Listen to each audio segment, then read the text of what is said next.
क्या आज भी जिंदा है रामायण काल का जामंत, प्राणों में वर्जित उनके जीवन के रहस्य कर रहे हैं इनका दावा।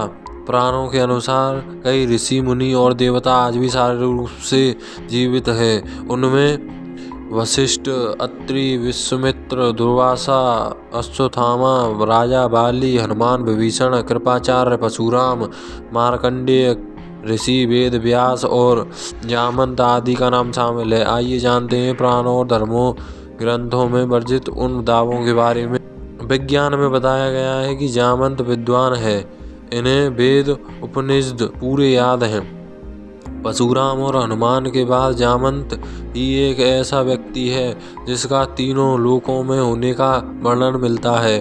वहीं पुराणों और धर्मों ग्रंथों की माने तो कहा जाता है कि यह आज भी जीवित है। राजा बाली के काल सतयुग में जामंत का जन्म हुआ था।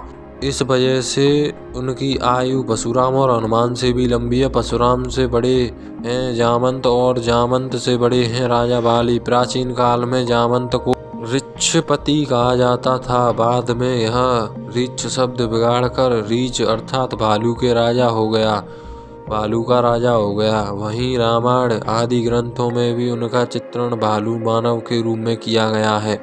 विज्ञान के अनुसार धर्म ग्रंथों में बताया गया है कि जामंत को चिरंजीवियों में शामिल किया गया है जो कलयुग के अंत तक रहेंगे। जामंत की माता एक गंधर्व कन्या थी। जामंत सतयुग में उत्पन्न हुए थे। जामंत का जन्म अग्निपुत्र के रूप में देवासुर संग्राम में देवताओं की सहायता करने के लिए हुआ था।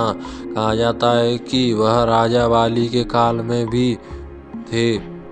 वामन अवतार के समय जामंत अपनी आयुवस्था में थे। वहीं एक दूसरी मान्यता के मुताबिक भगवान ब्रह्मा ने 2 पैरों पर चलने वाला, संवाद करने वाला एक रीछ बनाया था। भगवान राम के काल त्रेता युग में जामंत बूढ़े हो गए थे, इसलिए जामंत ने हनुमान जी से समुद्र लांघने की विनती की थी। वाल्मीकि रामायण के युद्धकांड में जामंत का नाम भी उल्लेखनीय है। इसमें वर्णन किया गया है कि रामायण काल में जामंत का एक विशेष काम हनुमान जी को उनका बल याद दिलाना था। कहा जाता है कि जामंत और कुंभकर्ण के आकार में कुछ अंतर नहीं है। जामंत को अनुभवी और ज्ञानी माना जाता है।